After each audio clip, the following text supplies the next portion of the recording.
කවුරුත් සාදු කියන්න. නමස්කාරය කියන්න.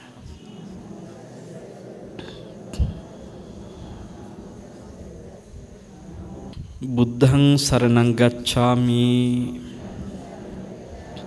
ධම්මං සරණං ගච්ඡාමි සංඝං සරණං ගච්ඡාමි ဒ ුතියම්පි බුද්ධං සරණං ගච්ඡාමි ဒ ුතියම්පි ධම්මං සරණං ගච්ඡාමි ဒ ුතියම්පි සංඝං සරණං ගච්ඡාමි තතියම්පි බුද්ධං සරණං ගච්ඡාමි තතියම්පි ධම්මං සරණං ගච්ඡාමි තතියම්පි සංඝං සරණං ගච්ඡාමි පානාති පාතා වේරමණී සික්ඛාපදං සමාදියාමි අදින්නා දාන වේරමණී සික්ඛාපදං සමාදියාමි කාමේසු මිච්ඡාචාරා වේරමණී සික්ඛාපදං සමාදියාමි මුසාවාදා වේරමණී සික්ඛාපදං සමාදියාමි සුරාමේරය මජ්ජපමාදට්ඨානා වේරමණී සික්ඛාපදං සමාදියාමි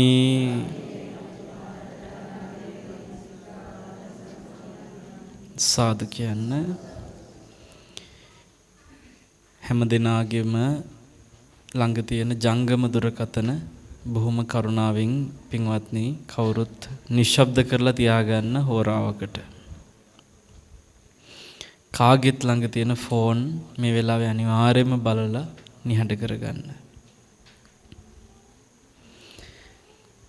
දැනුවත් කරලා තියෙන නිසා දුරකථන නිහඬ කරගන්න. දේශනේ අතර කාගේ හරි දුරකථනයක් නාද නොවිය යුතුයි. එහෙම නාද වුණොත් අපි ආව හඳුන්වමු. අදින් පස්සේ මොන් ඇටේ අර තැම්බෙන්නේ නැති යක් ඇටයක් වගේ නිසා කාගේ හරි ෆෝන් එකක් නාද වුණොත් අදින් පස්සේ යට යක් ඇටේ කියමු. එතකොට දැන් කළ යුතු දේ දන්නවා.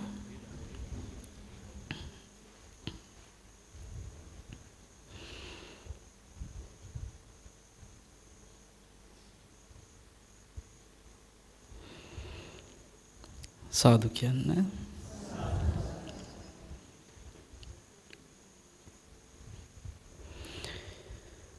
සමන්ත චක්කවාලේසු අත්‍රා ගච්ඡන්තු දේවතා සද්ධම්මං මුනි රාජස්ස සුනන්තු සග්ග මොක්ඛදං ධම්මස්සවන කාලෝ අයං භදන්තා ධම්මස්සවන කාලෝ අයං භදන්තා ධම්මස්සවන කාලෝ අයං භදන්තා නමෝ තස්ස භගවතෝ අරහතෝ සම්මා සම්බුද්දස්ස නමෝ තස්ස භගවතෝ අරහතෝ සම්මා සම්බුද්දස්ස නමෝ තස්ස භගවතෝ අරහතෝ සම්මා සම්බුද්දස්ස සාදු සාදු සාදු. ගරුතර පූජනීය ස්වාමින් වහන්සේලා යම් තාක් අපිට මේ සද්ධර්මය වටහා ගැනීම පිණිස මේ පැවිදි ජීවිතය උපකාර කළා නම්, ධර්ම දේශනා කරන්න ධර්මයේ කියා දුන්නා නම්, ඒ සියලුම ස්වාමින් වහන්සේලාට নমස්කාර වේවා. ශ්‍රද්ධාවන්ත පින්වත්නි, ඊ타ම උනන්දුවෙන් බොහෝම කැපවීමකින් සංවිධානය කරගත්ත ධර්ම දේශනාවක් මේ වෙලාවේ මේ පැවැත්වෙන්නේ. ඉතින් බොහෝ බලාපොරොත්තු තියාගෙනයි පින්වත් සුජාතා මහත්මිය ඇතුළු පවුලේ පින්වන්ත හැමදෙනාම මේ වැඩසටහනට සංවිධානය කරගන්න අවශ්‍ය සියලු ඒ වෙහෙස මහන්සිය දැරුවේ. එහි ඵලය නිසි අයුරින් සාක්ෂාත් වෙන්න ඔයත් හැම දිනාටම ධර්මයේ තුල අවබෝධයක් ඇති කරලා දෙන්න මේ අවස්ථාව හේතුවක් වේවා කියලා අපි ආශිර්වාද කරනවා. පින්වත්නි, සාමාන්‍යයෙන්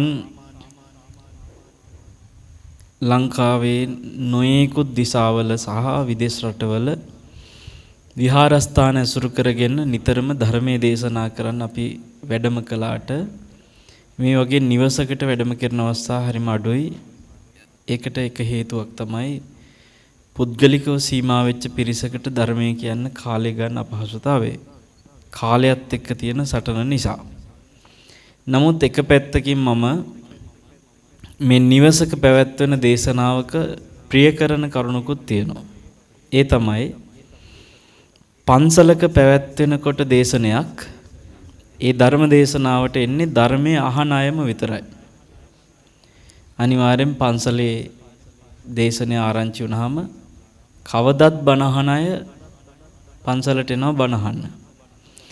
නමුත් මේ වගේ අවස්ථාවකදී ඒක ටිකක් වෙනස්. මෙතන එහෙම ධර්මය අහන්න ඕන අයත් ඉන්නවා. සමහර ලාවට ඒ ධර්මයේ වෙනුවෙන් අවස්ථාවක් ජීවිතේ නිතර ලැබෙන්නේ නැති. නිතර බණ අහන්න අවස්ථාව නැති අයත් මෙතන ඉන්නවා. ඒක ඔබ දන්නවා. මෙතන ඉන්න සමහර අයට මේ ටික ඇහෙනකොට හැඟෙනවා මට උනත් කොහොමත් නිතර මෙහෙම ධර්ම දේශන අහන්න තරම් විවේකයක් නැහැ කියන අය මෙතන ඇති ඕන තරම්. පින්වත්නි, හැමෝටම උපකාර වෙන විශේෂ කරුණක් මේ වෙලාවේ කියලා දෙන්නම් ඔයගොල්ලෝ කොටම තේරුම් ගන්න පුළුවන් විදිහට. මට කියන්න සාමාන්‍යයෙන් අපිට ප්‍රිය කෙනෙක් දැන් මේ සුජාතා සුමිත්‍රා කියන දූලා නේ, ඊළඟට ප්‍රියන්ත කියන බෑනනුවන්, මනුජිත් රණුජිත් කියන මුණුබුරන් මිනිබිරියන් මේ වැඩසටහනට සම්බන්ධ වෙන අනිකුත් හැම දෙනාමත් ටීකේ සෝමවති කියන පින්වත් අම්මාගේ වියෝව ගැන දුක් වුණා, ශෝක කළා. ඔය ඇත්තෝ මෙතන හඬා වැළපෙන්නේ නැති වසරකට පෙර ඔබේ හිතේ ඒ නැගුණු දුක, අම්මා නැති වෙච්ච එක පිළිබඳව ඇති වෙච්ච දුක දරා ගන්න සිද්ධ වුණේ පින්වත්නි මනසට. දැන් ඔබ හොඳට හිතලා බලන්න, අපිට ඕන දුකක් එනකොට අපි ඒ දුක දරා ගන්න ඕනේ මනසින්ද නැද්ද? දුකක් විඳින්නේ කොහෙන්ද? අපි ඒ දුක දරාගන්නේ මනසින්.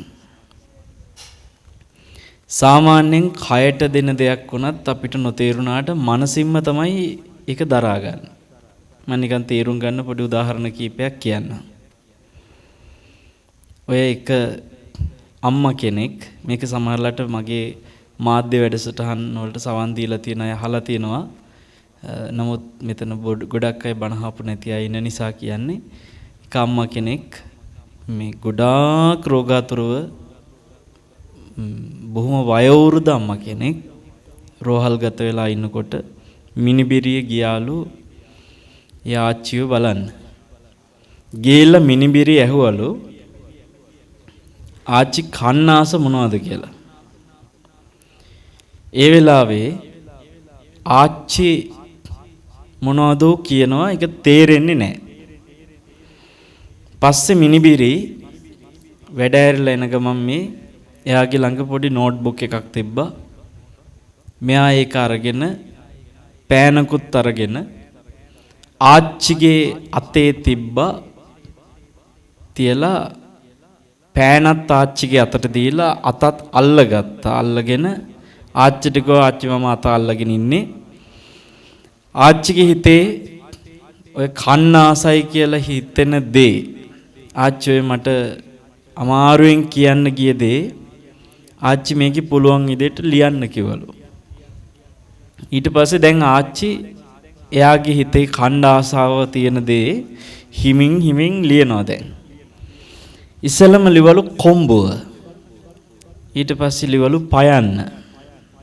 ඔහොම ටික ටික හිමින් හිමින් ලියාගෙන එනවා අකුරු 3ක්. මොකක්ද ආච්චි ලිව්වේ? පොලොස්. ආච්චිට දැන් මොනවා කන්න ආසද මේ? පොලොස් කන්න. දැන් පින්වත්නි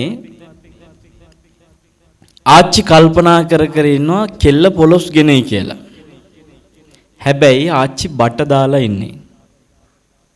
කණ්ඩ දෙන්නේ නැහැ වෛද්‍යවරු. මේ වෙලාවේ එහෙම බර ආහාර ගන්න පුළුවන් තත්ත්වයක කායික ශක්තියකුත් ආච්චිට නැහැ. ආච්චිට මොන හරි දියරයක් තමයි දැන් මේ බට වලින් පොවන්නේ. ඊට පස්සේ මිනිබිරි අහලා තියෙනවා වෛද්‍යවරුන්ගෙන් ආච්චිට මෙහෙම ආසාවක් තියෙනවා මොකද කරන්න බැරිද කියලා. වෛද්‍යවරු ඉඩ දෙන්නේ නැහැ. දැන් මේ වෙලාවේ පොලොස් දෙන්න. පින්වත්නි අපි නිකන් හිතමු පොලොස් චුට්ටක් දියර වෙන්න සකස් කරලා ආච්චිට බටෙන් පෙව්වා කියලා. දැන් පෙව්වට පස්සේ පොලොස් ටික කොහෙද? බඩේ. ආච්චිගේ ඔළුව අත ගාලා කිව්වොත් ආච්චි ඔයා පොලොස් කන්න ආසයිනේ දැන් ඔයා බය වෙන්න එපා පොලොස් ටික දැන් තියෙනවා බඩේ කිව්වොත් එහෙම ආච්චිට සතුටුද?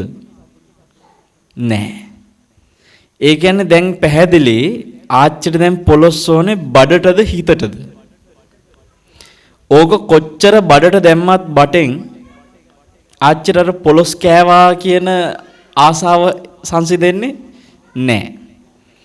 ඒතර ඔයයන් තේරෙනවද ඇඟට දෙන දේත් බලන් යනකොට ඇඟට දුන්නට මේක අවශ්‍යතාවය තියෙන ඇඟට වඩා කාටද? හිතට. දුක වුණත් එහෙමයි. මේ විඳින දුක් බොහොමයක් පින්වත්නි ඇඟ නෙමේ විඳින්නේ කොහෙද? සිත. සැප දුක වුණත් එහෙමයි. සිත විඳින්නේ. දැන් මම ඔයයන්ට ඔන්න යක්කටයක් කියන බලා ගන්න.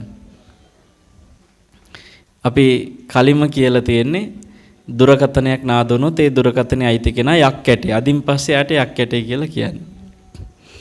එතකොට පින්වත්නි දැන් ඔබට කායිකව විඳින දේවල් වල සැපක් දුකක් කියන එක වුණත් මම උදාහරණයක් පෙන්නන්නම්. ඒක තනිකර මනසේ තීරණයක් කියන එක දැනගන්න අපි මෙහෙම කියමු. දැන් මෙතන අපි ඔක්කොගෙම සැපට වාඩිලා ඉන්නේ කවුද? අපි සියලු දෙනාගෙන් සැපට වාඩිලා ඉන්නේ කවුද? මම. දැන් හිතනවා හොඳට මේක කුෂන් කරපු පුටුවක් උසට තියෙනවා. එතකොට හේතු වෙන්න තියෙනවා අත් දෙක තියාගන්න තියෙනවා. දැන් ඔයගලන්ට හිතෙනවා මේක සැපයි කියලා. එතකොට පින්වත්නි සාපේක්ෂව ඔයගොල්ලෝ දැක්ක ඔයගොල්ලෝ ඉන්න විදියත් එක්ක සමහරට හේතු වෙන්නත් නැහැ. සමහරට අතක් තියාගන්න නැහැ. කකුල් දෙක බිමට දාලා ටික උසට වාඩිලා ඉන්න ඉඩක් නැහැ. කුෂන් නැහැ. ඉතින් බැලුවම හාමුදුරුවෝ සැපට ඉන්නවා කියලා. පින්වත්නි දැන් අපි හිතමු මෙහෙම. දැන් මම මේ පුටුවේ ඉන්නකොට ඔයත් හැමෝම වාඩිලා ඉන්න විදිය දැකලා මට හිතෙනවා අනේ මේ අය ඉන්න විදිහ එක බලනකොට මට බලන්න හේතු වෙන්න තියෙනවා. කුෂනුත් කරලා තියෙනවා. අත් දෙක පවා තියාගන්න තියෙනවා. එහෙම බලද්දි මම මේ පුටුවේ ඉද්දි සැපයක් විඳින බව මමම අත්දකිනවා. මට මේ පුටුවේ ඉන්නකොට ඒක මම සැපසේ වාඩිලා ඉන්න පුළුවන්. හැබැයි ඔබ හිතන්න මට මෙහෙම හිතනවනම් දැන් මේ අත තියාගන්න තියෙන ඇඳක් තියෙනවනේ මෙතන දැන් මේ අත තියාගන්න තියෙන ආධාරකයේ හදලා තියෙන්නේ ලීයෙන්. මේකේ වාඩි වෙන්න කුෂන් එකක් තියෙනවා හේතු වෙන්න කුෂන් එකක් තියෙනවා. හැබැයි දැන් මේ අත තියාගන්න තියෙන්නේ ලීයක්. එතකොට දැන් මේකේ ලී අත තියන් ඉන්නකොට නිකන් හිතන්න වැලමිට ඇනෙනවා නම් මම කල්පනා කර හිටියොත් මේකට සෝෆා එකක්වත් මොකක්වත් තියාගන්නවත් මේ මිනිසුන්ට බෑනේ කියලා මෙතන කුෂන් එකක් නැති එක ගැන හිත ඉන්නවා කියලා නිකමට හිතමු උදාහරණයකට. මේ අත තියාගන්න එකේ තියෙන මේ හයිය ලීයක් මේකේ කුෂන් එකක් තිබ්බා නම් අත තියාගන්න කියලා මං හිත හිටියා නම් එතකොට මම මේ පුටුවේ ඉන්නේ සැපසේද දුකසේද? දුකසේ.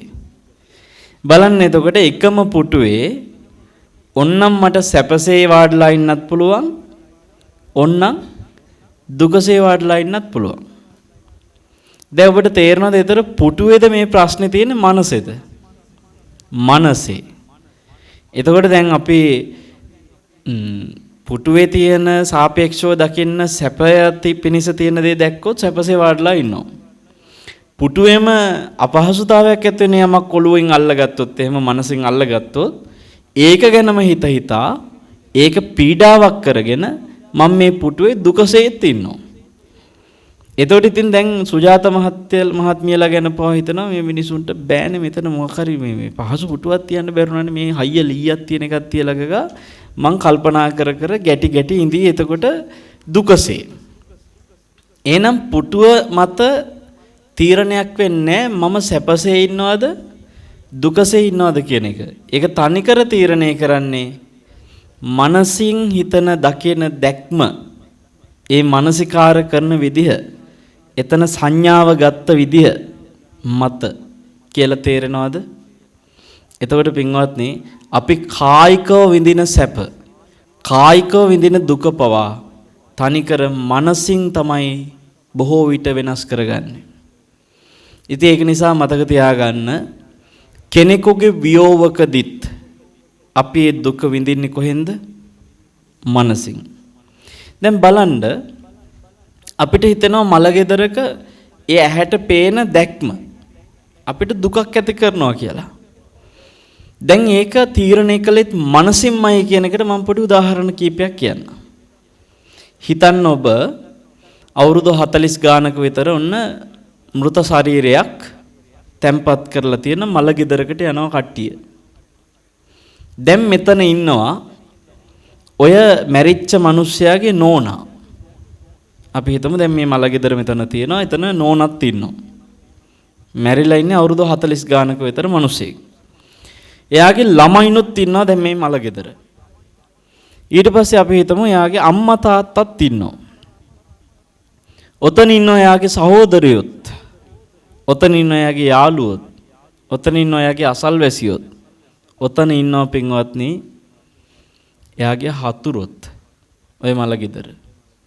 දැන් ඔබ කියන්න මේ ඉන්නවයි කියපු හැම දෙනාම දකින්නේ එකම රූපයක්ද නැද්ද? සියලු දෙනාම දකින්නේ ඇස් දෙකින් එකම දේ. නෝන දකින්නෙත්, දරුවෝ දකින්නෙත්, අම්මා තාත්තා දකින්නෙත්, ඊට පස්සේ ඉන්න යාළුවෝ දකින්නෙත්, සහෝදරයෝ දකින්නෙත්, අසල්වැසියෝ දකින්නෙත්, හතුරු දකින්නෙත්, සියලු දෙනා දකින්නේ එකම දේ. එකම මෘත දේහයක්. සියලු දෙනාම දකින්නේ. හැබැයි එක එක්කෙනාට තියෙන දුක වෙනස්ද නැද්ද? බලන්න ඇයි වෙනස් වුනේ? ඒ අය මනසින් හඳුනාගත්ත විදිහ වෙනස. දැන් බලන්න එහෙනම් පින්වත්නි මේ දුක තිබ්බේ අර මෘත ශරීරයත් එක්ක බැඳිලා නම් හැමෝටම සමාන දුකක් එන්න ඕනේ. මොකද හැමෝටම සමාන රූපයක් පේන නිසා. හැම කෙනාටම එකම රූපේ පේන නිසා ඔක්කොටම එක විදිය දුකක් එන්න ඕනේ. නමුත් ඒක මනසින් තමයි තනිකර වෙනස් කළේ. නෝනට එන දුක එක විදියක්. දරුවන්ට එන දුක තව විදියක්. අම්මා තාත්තට එන දුක තව විදියක්. සහෝදර සහෝදරයන්ට එන දුක තව විදියක්. යාළුවන්ට එන දුක තව විදියක්. අසල්වැසියන්ට ආපු දුක තව විදියක්. හතුරන්ට තවත් විදියක්. සමහරවිට හතුරන්ට තියෙන දුකකුත් නෙමෙයි. එක්ක සතුටක්. ඇති අන්තම් මේකක් ගියා කියලා. ඒතර පින්වත්නි මොකද කෙනෙක් කියයි හතුරා වුණත් මැරිච්ච වෙලාවට නම් ඉතින් එහෙම සතුටු වෙන්නේ නැහැ කියලා. දැන් ඔය ප්‍රභාකරන් මැරිච්ච වෙලාවේ කවුරුත් සතුටු වුණේ නේ? එතන වුණත් ප්‍රභාකරන්ගේ මරණෙත් එක්ක සතුටු වෙච්ච අයත් ඉන්නවා, දුක් වෙච්ච අයත් ඉන්නවා. ඒතකොට බලන්න හැම කෙනාම මනසින් හඳුනා ගන්න විදිය මත නේද සැප දුක සියල්ල වෙනස් වෙන්නේ. එහෙනම් පින්වත්නි මනස තමයි වියෝව කියන දුක තනිකර විඳින්නේ. අපිට ඔය වියෝ දුක ජීවිතේ කවදාක්වත් ඉදිරියේ විඳින්න සිද්ධ වෙන්නේ නැති මනසක්ද හැම දිනාටම දැන් තියෙන්නේ. මම මේ ප්‍රශ්නේ ආයෙත් අහන්නම් තේරෙන්න. මෙතන බණහන ඔය ඇත්තන්ට ජීවිතේ මතු කවදාකවත් කෙනෙකුගේ වියෝවක් එක්ක දුකක් විඳින්න වෙන මනසක් නෙමෙයිද තියෙන්නේ. මොකද කියන්නේ? මෙතන ඉන්න ඔයගොල්ලෝ හැම දිනාටම කාගේ හරි වියෝවක දුක විඳින්න වෙන අවස්ථා අත්දකින්න වෙයිද නැද්ද? ඇයි එහෙම වෙන්නේ? පින්වත්නි, භද්‍රක කියලා මහත්තයෙක් දවසක් බුදුරජාණන් වහන්සේ හම්බෙන්න ඇවිල්ලා ප්‍රශ්නයක් අහනවා. ස්වාමීනි, දුක හටගන්න විදියයි නැති වෙන විදියයි පොඩ්ඩක් කියලා දෙන්න කිව්වා. බුදුරජාණන් වහන්සේ හරි අමුතු උත්තරයක් දෙන්නේ. උන්වහන්සේ උත්තර දෙනවට වැඩිය ඒ වෙලාවේ අරයාගෙන් ප්‍රශ්න වගේක් අහනවා. ප්‍රශ්න ටිකක් අහලා උත්තරේ එයාගෙම කටින් අර ගන්නවා. දැන් මේ භද්‍රක කියන මහත්තයා ඇහුව ප්‍රශ්න මොකද්ද? දුක හටගන්න විදියයි නැති වෙන විදියයි කියන්න කියලා. උත්තරේ බලන්න එයාගේ කටින්ම ගන්න විදිය. බුදුරජාණන් වහන්සේ භද්‍රකගෙන් ඇහුවා. දැන් මේ ඇවිල්ලා ඉන්නේ බුදුරජාණන් වහන්සේ භද්‍රකගේ ගමට. උන්වහන්සේ භද්‍රකගෙන් අහනවා, භද්‍රක, මේ ගමේ කවුරු හරි කෙනෙක් මැරුණොත් ඔයාට දුක හිතෙනවා නම් එහෙම අය මේ ගමේ ඉන්නවද කියලා ඇහුවා. අපෝ ඉන්නවා ස්වාමීනි කිව්වා. ඊට පස්සේ අහනවා, භද්‍රක, මේ ගමේ කවුරු හරි කෙනෙක් මැරුණොත් ඔයාට ගාණක් නැහැ. එහෙම අයත් ඉන්නවද කියලා ඇහුවා. ස්වාමීනි එහෙම අයත් අපෝ ඉන්නවා කිව්වා. එහෙම අයත් ඉන්නවා. එතකොට අහනවා, භද්‍රක, එකම ගමේ කෙනෙක් මැරෙද්දී වාට දුක හිතෙන්න, තව කෙනෙක් මැරුණම වාට ඒක එහෙම දුකක් නොවෙන්න හේතුව මොකද්ද? දැන් මම ඔබෙනුත් මේ ප්‍රශ්නේ අහනවා. මේ ගමේ අය අත උස්සන්න බලන්න. මේ ගමේ අය. මොකද සුජාත අම්මා උදේ කියලා තිබුණා අපේ ආයතනයේ දරුවන්ට කතා කරන ලායි ගොඩාක් දුර ඉඳලත් කට්ටිය එනවා කියලා. ඒ නිසා පිට පළාත්වලත් අය ඇති. මේ ගමේ අය අත උස්සන්න මෙතන ඉන්න. කීප දෙනෙක් ඉන්නවා. නමුත් ඕගොල්ලෝ කවුරුත් මේ ගමේ හෝ වෙන ගමක හෝ ඕගොල්ලෝ කාටත් ගමක් තියෙනවනේ. ඉන්න පළාතක් තියෙනවනේ, වාසදේශයක්. පින්වත්නි, මං අහනවා, ඔබ ඉන්න ඒ වාසය කරන පළාතේ කෙනෙක් මැරුණොත් දුක හිතෙන අය ඉන්නවද නැද්ද? හැමෝටම ඉන්නවා. ඔබ ඉන්න පළාතෙම කවුරු හරි කෙනෙක් මැරුණොත් ඒක එච්චර ගාණක් නැහැ. එහෙම අයත් ඉන්නවද නැද්ද? හැමෝටම ඉන්නවද නැද්ද? එයා මරුණා කියලා ඒක ලොකුවට දැනෙන්නේ නැහැ. එහෙම අයත් ඉන්නව ඕන කෙනෙකුට ගමක. දැන් බලන්න භද්‍රකගෙන් අහන බුදුරජාණන් වහන්සේ, ඇයි එහෙම එකම ගමේ දෙපිරිසක්? අරයා කියනවා, ස්වාමීනි, ප්‍රිය බව මතයි වෙනස් වෙන්නේ. මට ප්‍රිය කෙනෙක් මරුණොත් එහෙම දුකයි. එච්චර ප්‍රිය නැති කෙනෙක් මරුණොත් එහෙම මට එයා මරුණා කියලා ගාණක් නැහැ. ඒක පින්වත්නි කාලාන්තරයක් තිස්සේ ගමේ හිටියද නැද්ද කියන එක මත තීරණය කරන එක නෙමෙයි. අපි හිතමු ගමට අලුතෙන් ඇවිල්ලා පදිංචි වෙච්ච මිනිස්සෙක් වුණත් හැමදාම වැඩට යන අතරේ මේ ගහක මල් ටිකක් වුණත් කඩ කඩ ඉන්න කෙනෙක් නම් ඔබ ඒ මල් අරයා වැඩට යනවා, ඔබ ගහේ මල් ටික කඩ කඩ ඉන්නවා. හැමදාම කොහොමද අක්කේ කියාගෙන යනවා අර අලුතෙන් පදිංචියට ආපු කෙනා. නිතරම දැක්ක තැන බොහොම සුහදව කතා බහ කරගෙන යනවා. ඔන්න ඔබට එකපාරට ආරංචි වෙනවා මේ මිනිස්සු ඇක්සිඩන්ට් වෙලා මැරිලා කියලා. සමහරට මේ ගමට අලුතෙන් පදිංචියට ආවේ. හැබැයි බොහොම සුහදව hina වෙලා කතා බහ කරපු ටිකට පවා ඔබට පින්වත්නි අරයා ඇක්සිඩන්ට් වුණා කියලා ආරංචි වෙනකොට නිකන් එකපාරට ෂොක් එකක් එන්නේ නැද්ද? දුකක්. අනේ මේ අද උදෙත් කතා කරගෙන ගියානේ hina වෙලා කොහොමද අක්කේ කියාගෙන එයා ඇක්සිඩන්ට් වෙලා කියන එක කොහොමද දෙයියනේ දරාගන්නේ කියලා නිකන් එහෙම දුකක් එනවන්නේ. එතකොට පින්වත්නි අපිට ප්‍රිය බවක් හැදිලා නම් කෙනෙක් ගැන එයා අහිමි වෙද්දි දුකක් එනවාමයි. ඒක ස්ථිරයි. දැන් එතකොට මම ඔබෙන් ප්‍රශ්න කීපයක් අහනවා. ඔබ දුකට කැමතිද? ටග්ගල උත්තර දෙන්න. දුකට කැමතිත් නැහැ. දැන් එතකොට දුකක් එන්නේ ප්‍රිය කෙනෙක් නැති වුනහම. එතකොට ඔබ දුකට අකමැති කියලා මේ මිනිස්සු ගැන ඇති වෙච්ච ප්‍රිය බව නැති කරගන්න කැමතිද? Tamanට ප්‍රිය අයගේ ප්‍රිය බව නිසානම් දුක එන්නේ. දැන් දුකට අකමැති කියලා ප්‍රිය බව නැති කරගන්න සූදානම්ද ඔබ? එහෙම සූදානම් නෑ. එහෙම කරන්න බෑ. කැමති? ඒක ප්‍රායෝගික වචනයක් නෙමෙයි. කවදාකවත් කරන්න බෑ ඒක. මම ඒක හොඳට දන්නවා. සෝවාන් වුණත් බෑ. පින්වත්නි මම එක කතාවක් කියන්න ඔබට. ආනන්ද හාමුදුරුවෝ දන්නවනේ. අහලා තියෙනවනේ. ආනන්ද හාමුදුරුවන්ට එක හාමුදුරු කෙනෙක් දවසක් සිවුරු ටිකක් ගෙනල්ලා දුන්නා. මේ සිවුරු තුනයි පාත්‍රයකයි ගෙනල්ලා දුන්න පොඩි පෙරහංකඩයක් එක්ක. ආනන්ද හාමුදුරන්ගේ අතට දීලා අර පෙරහංකඩේ චුට බරයි මොන හරි දෙයක් ඇතුලේ තිබුණා. අර ගෙනත් දුන්න හාමුදුරුවෝ කිව්වා ආනන්ද හාමුදුරන්ට ස්වාමීනි ඔය පෙරහංකඩේ ඇරලා බලන්න කියලා. ඊට පස්සේ ආනන්ද අර සිවුරු ටිකයි පාත්‍රේ පැත්තකින් තියලා පෙරහංකඩේ ඇරලා බැලුවා. බලනකොට පින්වත්නි පෙරහංකඩේ ඇතුලේ 13 වහන්සේලා ටික. දැන් ඔබ කියන්න 13 වහන්සේලා දකින්නකොට හිතට එන්නේ මොකද්ද? සතුටක්ද දුකක්ද? සතුටක් එනවනේ. ඉතින් ආනන්ද හාමුදුරන්ටත් සාදු සාදු කියලා බොහොම සතුටක් ආවා. 13 වහන්සේලා දැක්කම අනේ සාදු පිරිනිවන් පාල නිවිලා ගිය රහතන් වහන්සේ නමකගේ 13 වහන්සේලා කියලා සතුටක් ආවා. ඊට පස්සේ ආනන්ද හාමුදුරුවෝ ඇහුවා මේ පෙරහංකඩේ එහෙම අතේ තියාගෙනම අර සිවුරු ටිකයි පාත්‍රෙත් ගත්ත අතට ගන්න ගමන් ඇහුවා අර හාමුදුරුවන්ගෙන් මේ කොයි රහතන් වහන්සේගේද? ඒ කාලේ පින්වත්නි රහතන් වහන්සේලා දහස් ගණන් හිටියානේ. කොයි රහතන් වහන්සේගේද කියලා ඇහුවා. අහනකොට අර ගෙනත් දුන්න හාමුදුරුවෝ කිව්වා ස්වාමීනි ඔය සාරිපුත්ත මහරහතන් වහන්සේගේ. සරියුත් මහරහතන් වහන්සේ පිරිනිවන් පෑවේ ගිහිල්ලා අම්මගේ ගමේ. උන්වහන්සේ පිරිනිවන් පාන බව ආනන්ද හාමුදුරුවෝ දැනන් හිටියේ නෑ.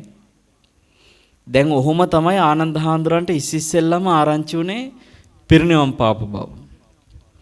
දැන් ඒ වෙනකොට සාරිපුත්ත මහරහතන් වහන්සේගේ ශරීරයේ අභ්‍යන්තරයේ තියෙන අස්ථි ධාතු දැන් කාගේ අතේද? ආනන්ද හාමුදුරන්ගේ අතේ. උන්වහන්සේ පරෝප සිවුරු ටික අනිත් අතේ. ආනන්ද හාමුදුරන්ගේ අත වෙවුලන්න ගත්තා. මොකක්? සාරිපුත්තයන් වහන්සේගේ. උන්වහන්සේ පිරිනිවන් පෑවද කියලා එකපාරට අහනවා. මේ දැනන් හිටියේ නෑ. පින්වත්නි මේ වෙලාවේ එකපාරට විශ්වාස කරන්නවත් බැරි වුණා. හිතුවා සාරිපුත්ත මහරහතන් වහන්සේත් එක්ක තරහ හාමුදුරු කෙනෙක් හිටියා කෝකාලික කියලා. ඒ කට්ටියගේ මොනවා හරි බොරු කතාවක් වෙන්නේ නැති කියලා විශ්වාස කරෙත් නැහැ. ගිහිල්ලා බුදුරජාණන් වහන්සේගෙන් ඇහුවා. බුදුරජාණන් වහන්සේ ළඟට ගියෙත් දැන් නිකන් ලෝකෙම පෙරලිලා වගේ මුකුත් හිතා ගන්න බැරුව.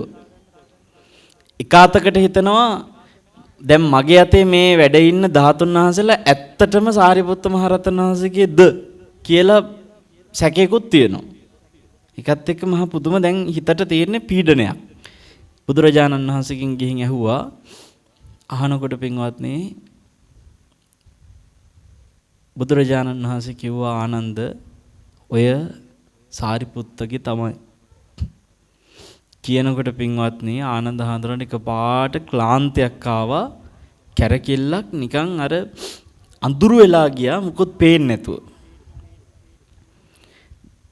විශ්වාස කරගන්න බැරුව හිටපු කෙනාට දැන් විශ්වාස කරන්න වෙනවනේ. බුදුරජාණන් වහන්සේ කිව්වනේ මේ සාරිපුත්ත මහරහතන් වහන්සේකම තමයි කියලා. දැන් ඔබ හිතන්න පින්වත්නි මේ ළඟින් හිටපු සමීපම හාමුදුරුවෝ අග්‍රම හාමුදුරුවෝ උන්වහන්සේ පිරිනිවන් පාලා උන්වහන්සේගේ 13 වහන්සේලා ටික මගේ අතේ මේ වැඩ ඉන්නේ කියලා දැනෙනකොට ආනන්ද හාමුදුරුවන්ට ක්ලාන්ත වුණා නම් මේ සෝවානුත් වෙලා සියලු ධර්මයේ දන්න හාමුදුරුවෝ එකපාරට පින්වත්නි එහෙම කලන්ත වෙලා මුකුත් හිතා ගන්න බැරි වුණා නම් අඳුරු වෙලා ගියා නම් උන්වහන්සේ තරම් ශෝක වුණා නම් මං අහන්නේ ඔය ඇත්තන්ටත් ප්‍රිය අය ඉන්නවද නැද්ද? දැන් බලන්නකෝ අර ආනන්ද හාමුදුරන්ටත් එතකොට කල්යාණ මිත්‍රය හරි ප්‍රියයි. ඒ නිසා කාටත් ප්‍රිය අය ඉන්නවා. හාමුදුරු කෙනෙක් බණට කියනවා නම් මේ පින්වත්නි ඔබ ප්‍රිය බව නැති කරගන්න කියලා ඒක විහිළුවක්. එහෙම ඒක කවදාකවත් කරන්න බෑ. ප්‍රිය කෙනෙක් කියන කෙදේ සෝවාන් වුණත් තියනවා කියන එකට ආනන්ද හාමුදුරු විතර නෙමෙයි ගිහි අය කිව්වනත් අර විශාකා එකපාරක් කොණ්ඩෙත් තෙමාගෙන එනවා ජේතවනයේට හේතුව මිනිබිරියක් නැති වෙලා ඒ කාලේ පින්වත්නි සමීප කෙනෙක් මැරිලා දුක හිතන වෙලාවට කොණ්ඩෙ තෙමන්නවා. ඒක චාරිත්‍රයක්. නැති වෙච්ච කෙනාගෙන සිහි වෙන වතාවේ කොණ්ඩෙ තෙමනවා. එතකොට විශාක වුණත් එහෙම හිටියා තමන්ගේ මිනිබිරියක් නැති වුණත් ශෝක වෙවි බොහොම දුකෙන්. ප්‍රියාය ඉන්නව කාටත්.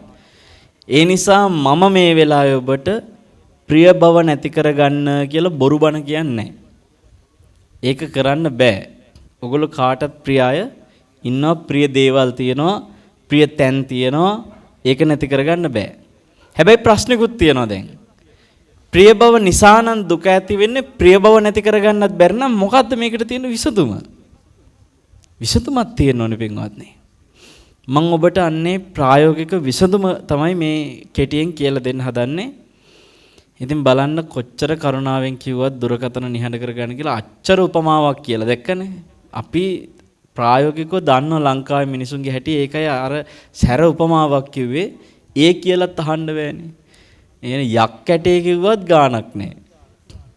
යක් ඇටේ කොච්චර ඉව්වත් තැම්බෙන්නෙත් නැහැ, කණ්ඩත් බෑ, උයන්නත් බෑ, පැලවෙන්නෙත් නැහැ. වැඩක්ම නැහැ එළියට අල්ලලා විසි කරලා දාන්න විතරයි තියෙන්නේ. කමර බෑග් එක.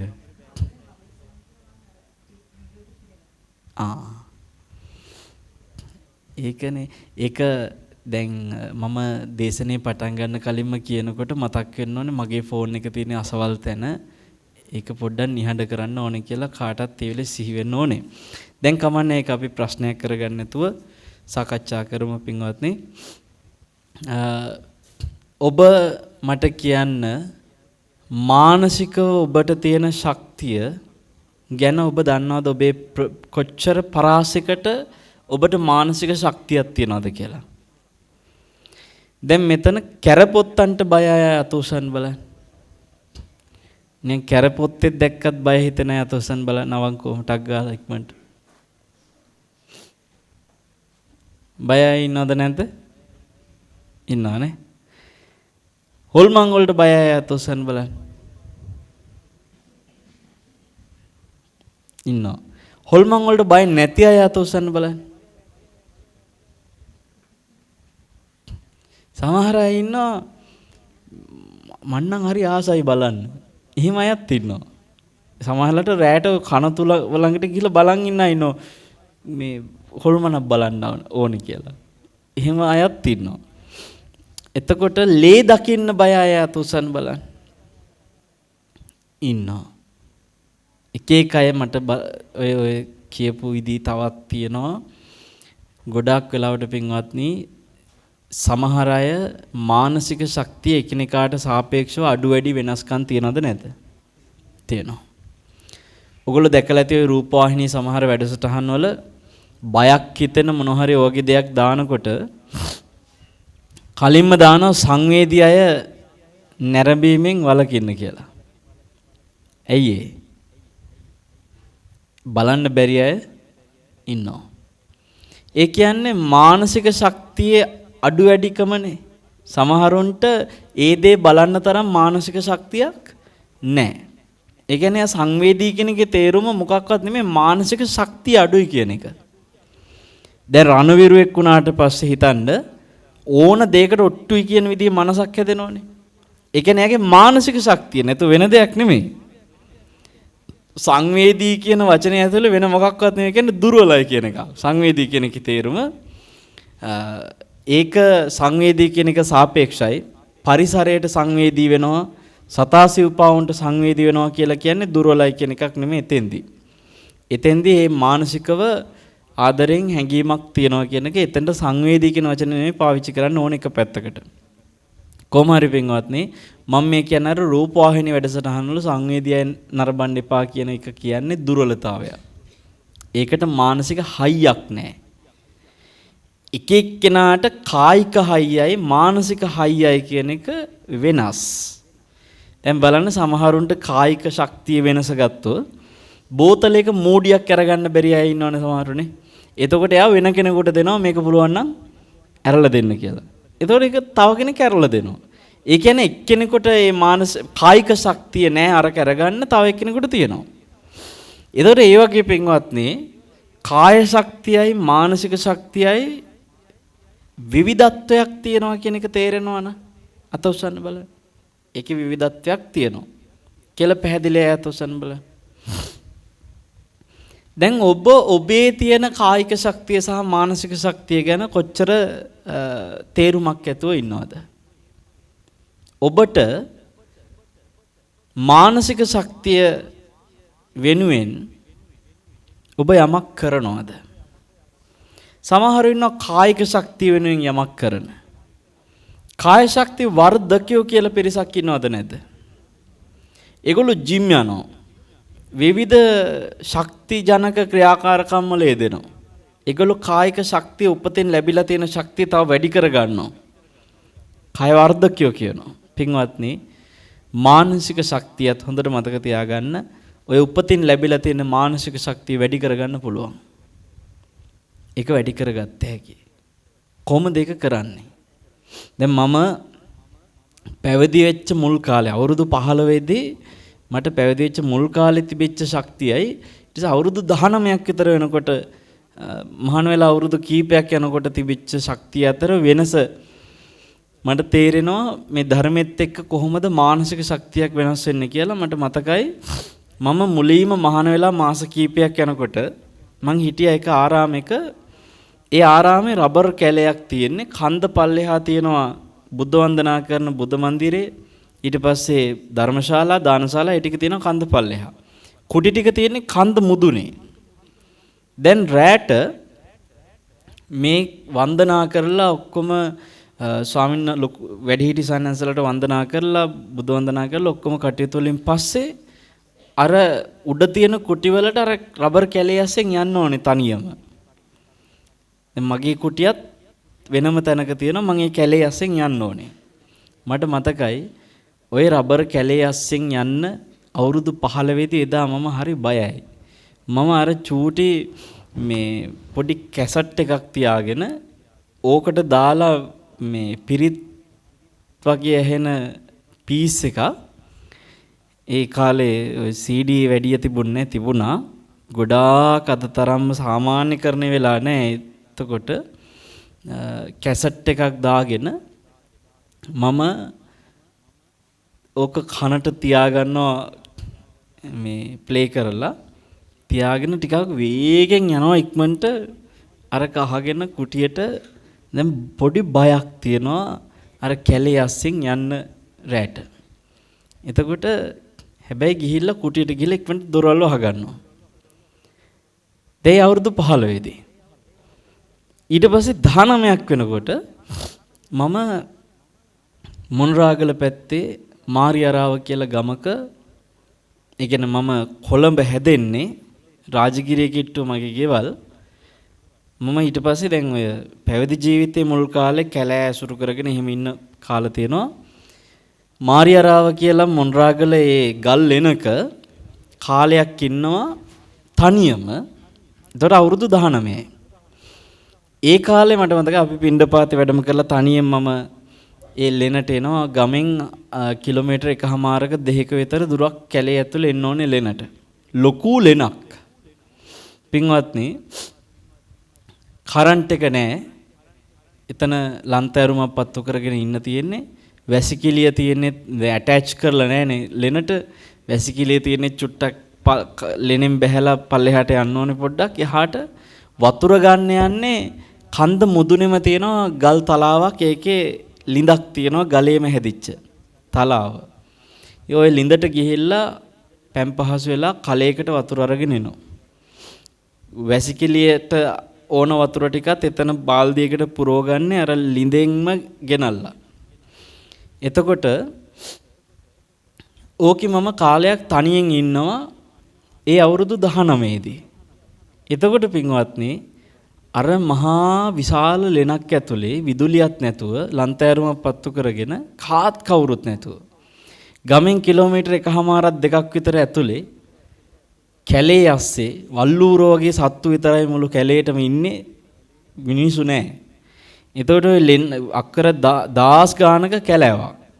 දැන් අර ලෙනක තනියම භාවනා කරගෙන පිණ්ඩපාතේ වැඩම කරලා ඉන්නකොට මට මතක් වුණා මම මහාන වෙලා මේ අවුරුදු කීපයකට උඩදී කොච්චර බයේ දිව්වද. එතකොට දැන් ඒ එදා තිබිච්ච මානසික ශක්තියයි දැන් තියෙන මානසික ශක්තියයි කොච්චර වෙනස් වෙලාද කියලා මට එදා හිතුණා. හැම දෙයක්ම එහෙමයි පින්වත්නි. මං ඉස්සර පැවිදි ජීවිතේ මුල් කාලේ බැනුම් අහනකොට බයයි. මට ලොකු සයින්නාසලා එහෙම බයිනකොට මං හරි බයයි. එතකොට දැන් අද අපි ධර්මදේශකයන් වහන්සේලා විදියට මේ රට වටේ ලෝකෙ වටේ යන්නේනකොට මිනිස්සු නමක් දැනගන්න ප්‍රශංසා කරන අයත් වැඩි බනින අයත් වැඩි. දැන් අද මෙතනින්ම කී දෙනෙක් බැන යයි දන්නේ මට පහට එනවා කියලා. දැන් මම මගේ පැත්තෙන් අර එහෙම කටයුතු කරන්න බැලුවා බැන යන පිරිසක් ඉන්නත් පුළුවන්. දැන් පේන්න බැරි අය ඉඳී. එතකොට බැනුම් ඇසීමේදී උනත් මුලදි මට තිබිච්ච නැති මානසික ශක්තියක් අද තියෙනවා. අද මට ලෝකේ කොයි දෙනා එකතු වෙලා බැන්නත් මම බනිනකොට හිතන විදියක් තියෙනවා. ඒ තමයි ඔබ මට කියන්න ඔයගලන්ගේ ගෙවල් වල විදුලි විසන්ධි වෙන අවස්ථා තියෙනවද නැද්ද? කරන්ට් එක යන අවස්ථා. කරන්ට් එක ගියාම අල්ලපු ගෙවල් වලට එබිලා බලලා තියෙන අය අත උස්සන්න බලන්න.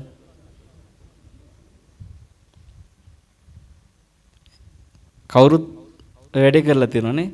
අල්ලපු ගෙවල් දිහා පාර දිහා බලනවා එහෙට තියනවද කියලා. ඇයි එහෙම එබිලා බැලුවේ? එයාලටත් ගිහිල්ලාද? දැන් හැමෝටම ගිහිල්ලා කියලා දැක්කොත් කලබල වෙනවද?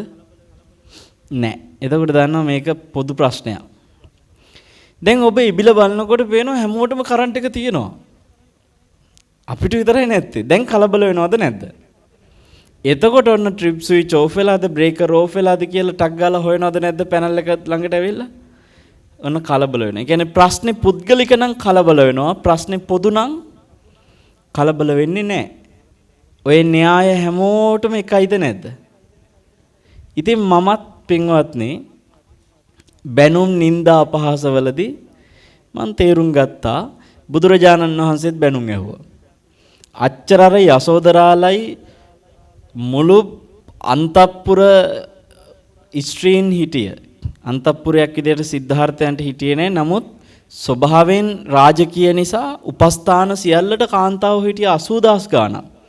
ඒ සියලු දෙනාවත් අතහැරලා මාගන්දියල වගේ පස්සේ ආපු යෝජිත දේවලුත් අතහැරලා ඔක්කොම අතහැරලා හිටපු උන්වහන්සේට සුන්දරීලා වගේ මේ චූටි කෙල්ලොත් අල්ලලා පද හැදුනද නැද්ද? දැන් එතකොට උන්වහන්සේටත් පින්වත්නි එහෙම කතා හැදුනා. දැන් උන්වහන්සේට ඒ චෝදනා ලැබුණා. ඉතින් මං කල්පනා කරා බුදුවරුන්ටත් නින්දා අපහාස ආවනම් රහතුන්ටත් නින්දා අපහාස ආවනම් යේසුස් වහන්සේලා වගේ වෙන ආගමික නායකයන්ට පවා නින්දා අපහාස ගැරහුම් නොඑක් පීඩන ප්‍රශ්න ආවනම් රජවරුන්ට සිටුවරුන්ට කාටත් මේ ප්‍රශ්නේ පොදු නම් එහෙනම් බලන් ගියාම මේ හැමෝටම කරන්ට් එක ගිහලා මොකටද කලබල වෙන්නේ කියලා මටත් නින්දා අපහාස චෝදනා සමහරට අභූත චෝදනා මොනවා හරි එනකොට මං ගණන් ගන්නෑ. මොකද මේ ට්‍රිප් ස්විච් බ්‍රේකර් ඕෆ් වෙලාද ගාලා දඟලන්න ඕනේ මට ප්‍රශ්නේ පුද්ගලික නම්. මම දකින කිසිම ප්‍රශ්නයක් පුද්ගලික නෑ. හැබැයි මිනිස්සු ප්‍රශ්නයක් දිහා බලන්න පුරුදු වෙලා තියෙන්නේ පුද්ගලිකකරණයක් කරගෙනද නැද්ද? මිනිස්සු ප්‍රශ්න ආවට පස්සේ තමන් හැමතිස්සෙම අහන ප්‍රශ්නයක් තියෙනවා. ඇයි අපිටම මෙහෙම වෙන්නේ? ඕක හරියට මිනිස්සු කියන කතාව. ඇයි අපිටම මෙහෙම වෙන්නේ? ඒ ප්‍රශ්නේ දිහා දකින්න එයා පුද්ගලිකකරණය කරගෙන. හරියට ලෝකෙ දිහා ඇරලා බැලුවා නම් අර කරන්ට් එක ගියාම අල්ලපු ගෙවල් දිහා බලනවා වගේ මේ විදියට ප්‍රශ්න අසවල්ුන්ටත් එනවා මේක කාටත් පොදුයි කියලා දැක්කනම් කලබල වෙන්න දෙයක් නැහැ පින්වත්නි. මානසික ශක්තියක් එනවා. ඉතින් මේ පැවිදි ජීවිතය තුළ මම මානසික ශක්තිය වර්ධනය කරගන්න පුළුවන් කියලා ජීවිතය අත්දැකලා තියෙනවා. ඔබට මම මේ දැන් දේශනාවේ මෙතෙක් තේරුම් කරගෙන දීගෙන ආවේ මේ මනස තුල තමයි ඔක්කොම පීඩන ප්‍රශ්න දරාගන්නේ. ඒ ප්‍රශ්නවලදී වියෝදුකට බලපාන්නේ ප්‍රිය බව. ඒක අපි කාටවත් නැති කරගන්න පුළුවන් දෙයක් නෙමෙයි ප්‍රිය බව කියන එක. හැබැයි ප්‍රිය බව තියෙද්දී මානසික වියෝවකදී මනස වැටෙන්නේ නැතුව මනස ශක්තිමත් කරගන්න නම් ඔබට ශක්ති වර්ධන පුංචි උපදේශයක් පොඩි උපමාවකින් මේ වෙලාවේ කියලා දෙන්න. මේක පොඩි උපමාවක් කියලා කිව්වේ සර්ප්‍රයිස් උපමාවක්. සර්ප්‍රයිස් කරනවා කියන්නේ මොකද්ද? නොහිතපු මොහොතක නොහිතපු විදිහට කෙනෙක්ව පුදුම කරවන එකට කියනවා මොකක් කරනවද? සර්ප්‍රයිස් කරනවා. ජීවිතේ සර්ප්‍රයිස් වෙලා තියෙන අය අතොස්සන බලන්න. ටක් ගාලා ඉක්මනට. කාගෙන් හරි සර්ප්‍රයිස් වෙලා තියෙන අය අතොස්සන බලන්න.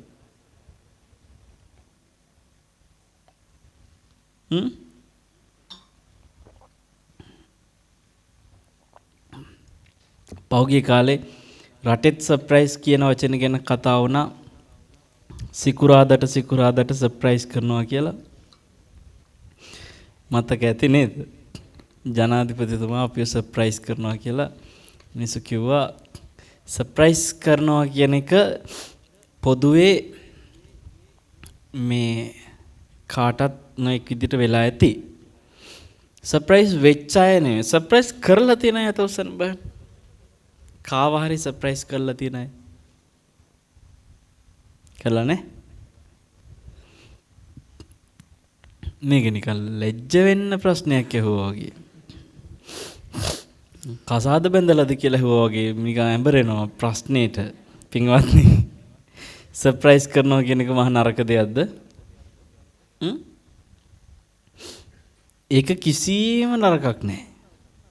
මම ඔබට සර්ප්‍රයිස් කරන එකේ වටිනාකමත් මේ උපමාව අතරේදී තේරුම් ගන්න කරුණු දෙකක් කියනවා. සර්ප්‍රයිස් කිරීමක තියෙන වාසි දෙකක්.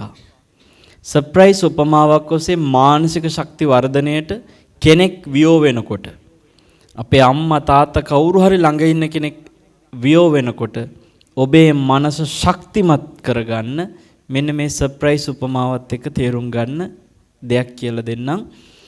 මේක ඇසුරු කරගන්න සූත්‍රයේ නම තමයි ඨාන සූත්‍රය. සූත්‍රයේ නම ඨාන සූත්‍රය. මේ සූත්‍රේ කරුණු පහක් විස්තර කරනවා. මේක එක කරුණක් තමයි මේ උපමාවට පාදක කරගන්නේ. බුදුරජාණන් වහන්සේ පෙන්නනවා ඨාන කියන සූත්‍රෙදී තමන්ට ප්‍රිය අය ගැන හැම තිස්සෙම හිතන්න කියලා අහිමි වෙනවා කියලා. ප්‍රිය අය ගැන අහිමි වෙනවා කියලා හිතන්න කියලා. ඔක මිනිසු කරන්න කැමතිද? අවුරුදු 5ට අඩු බබාලා ඉන්න අම්මලා තාත්තලා අතොසන් බලන්න. මෙතන ඉන්න එක්කෙනයි ඒ ඔයාගෙනද පුතේ අතේ ඉස්සුවේ අම්මා පුතාම අතේ ඉස්සුවා මේ අම්මගේ අත. 5ට අඩු බබාලා ඉන්න අම්මලා එක්කෙනයි ඉන්නේ මේ නිවස ඇතුලේ. පාසල් යන දරුවෝ ඉන්න අම්මලා තාත්තලා තොසන් බලන්න මේ මට පේන මානේ හරි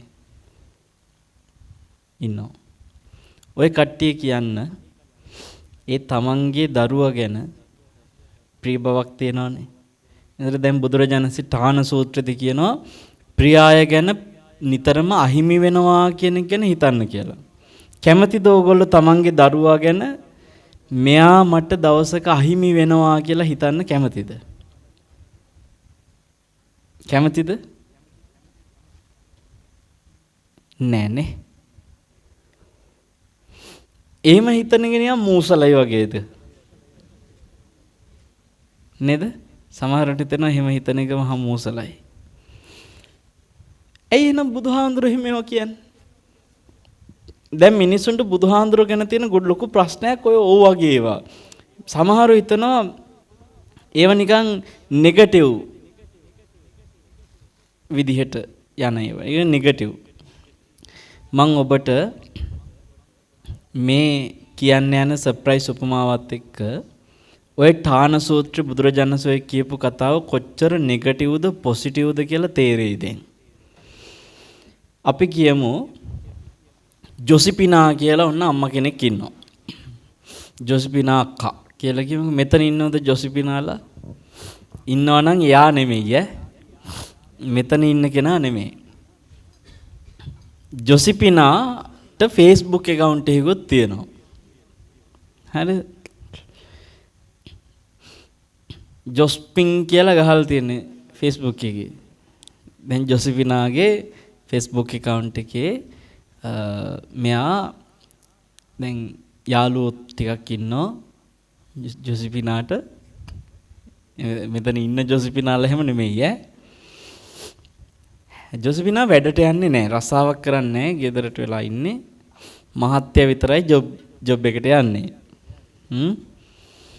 දැන් ඔබ හිතන්න දවසක් ජොසිපිනා ඔහම මේ account එකේ ඉන්න අතර නිවුස් ෆීඩ් එක දිහා තියෙන post එක දී බල ඉන්නකොට මෙයාට පේන එක post එකක් මොකරි ජුවලරි shop එකකින් දාපු ඇඩ්වර්ටයිස්මන්ට් එක. ඒකේ තියෙනවා රින් එකක මුද්දක දැන්වීමක්. ලස්සන මුද්දක්. ඒකේ කෝඩ් අංකේ ඔක්කොම එක තියෙනවා. මේකේ දැක්ක ගමන් ජොස්පිනාට ආස හිතුණා මේ මුද්ද ගැන. ඒත් දැන් කවුද ජොබ් එක කරන්නේ? මහත්තයානේ. දැන් මෙයා කල්පනා කරා මහත්තයා අරන් දෙයිද දන්නේ මේක කියලා. හවස මහත්තයා වැඩ ඇරලා ආවම මේක පෙන්නලා මහත්තයන් අහනවා. අරක සේව්ත් කරගත්තා. ඒක ඩවුන්ලෝඩ් කරලා දැන් මහත්තයට පෙන්නුවා අනේ මට මේ මුද්ද අරන් දෙන්නකෝ කියලා කිව්වා. එතකොට පින්වත්නි ජොස්පිනාගේ මහත්තයා ගත්කටටම ඇහුවා මේන් බලපල්ලකෝ මෙයාට ඇවිල්ලා තියෙන ආසාව කියලා. මහත්තයා ඇහුවා ඔය එකට ඇත්තටම ආසයි නේද? අනේ ඕවනේ මම ඒකට ගොඩක් ආසයි කිව්වා. බලමුකෝ කිව්වා. ඊට පස්සේ පහුවදත් අහනවා අනේ මට අර කරන් දෙනවද කියලා. මොකද්ද කියලා බලන්නකෝ. ඉතින් ඔයාලට මතකත් නැහැනේ. අර මුද්දානේ කියලා දැන් ජොසිපිනා කියනවා. මහත්තයා කියනවා හරි අරන් දෙන්නම් කියලා කිව්වා. දැන් එක සැරේට මේක අරන් දෙන්නම් කියන තැන එහෙම ලොකු නෑ බෑ කතාවක් නෑ. නිකන් දෙන්නම් කියලා පොරොන්දුවක් වුණා. දැන් මාසේ අන්තිම මහත්තයා සැලරි එක ගන්න කිට්ටු වෙන දවස්වල ආයිත් අහනවා මේ අරක අරන් දෙනවනේ. මහත්තයා කිව්වා මොකක්ද අර මුද්දද? ඔයාලට මතකයි නේද? හරි මම ඔයාලට වෙන්දා මොනවා හරි අරන් දෙනවා කියලා අරන් දීලා නැතුව තියනවද කියලා ඇහුවා. දැන් විශ්වාසය අරන් දෙනවා කියලා. පින්වත්නි සැලරි එක ගත්ත මහත්තයා දැන් දන්නවනේ ෂොප් එක මොකද්ද මෙයා සිලෙක්ට් කරගෙන තියෙන මුද්ද මොකද්ද ඔක්කොම දන්නවනේ. මෙයා ගියා ඒ සාප්පුවට ගිහිල්ලා මුද්ද ගත්තා. අරගෙන ජොසිපිනාට කෝල් එකක් දීලාම කිව්වා ඔන්න අරක හරි ගත්තා කියලා කිව්වා. ඊට පස්සේ දැන් Facebook account එකක් තියෙනවනේ Messenger වලින්ම බිල් එකේ ෆොටෝ එකක් තියුවා. ගත්ත රින් එකේ ෆොටෝ එකක් තියුවා. ඔන්න හරි කියලා ෆොටෝ එකක් තියුවා. දැන් විශ්වාසයි හරි කියලා. දැන් පින්වත්නි මුද්ද ගෙදරට ගෙනගන් ජොසිපිනා බලාගෙන ඉන්නවා. මහත්තයා එනවා දැක්ක ගමන් මෙයාම ගිහිල්ලා කෝරක දෙන්න කියලා ඉල්ලගෙන එයාම දා ගන්නවා. දැන් ආස කරපු මුද්ද ලැබුණා ජොසිපිනාට. සතුටුයිද නැද්ද? සතුටුයි. ආස කරපු මුද්ද ලැබුණා. එහෙම මොකද සර්ප්‍රයිස් වීමක් වුණාද? නෑ. සාමාන්‍ය විදියට යාට ඇහුවා හා කිව්වා ගෙනත් දුන්නා ලැබුණා සතුටුයි. දැන් ওই ජොසිපිනාගේ කතාව. තව එක්කෙනෙක් ඉන්නවා. එයාට අපි කිව්ම එන්සිනා. හරිද? නෑ කෝපි කඩේ එන්සිනා නෙමෙයි. මේ දැන් මෙතන ඉන්නවා නම් එන්සිනාලා ඒගොල්ලොත් නෙමෙයි. එන්සිනාටත් Facebook account එකක් තියෙනවා. එන්සිනත් අර වගේම තමයි ගෙදරට වෙලා ඉන්නේ. මෙයාගේ මහත්තයා විතරයි ජොබ් එකට යන්නේ. දැන් එන්සිනත් අර මුද්දම දැකලා එන්සිනාටත් ආස හිතිලා මෙයත් මහත්තයාගෙන් වැඩ ඇරලාම අහනවා පොඩි දෙයක් තියෙනවා අහන්නද? මොකද්ද කියලා මහත්තයා අහනවා. අනේ මේ බලන්නකෝ කියලා අර මුද්ද පෙන්නනවා. පෙන්නලා කියනවා මම මේකට හරි ආසයි යන්නේ. ඉතින් හොඳයිනේ කියලා මහත්තයා කිව්වා. අනේ මට ඒක අරන් දෙන්නකෝ. මහත්තයා එක පාට අහනවා. පිස්සු කතා කරන්න එපා මිනිස්සු.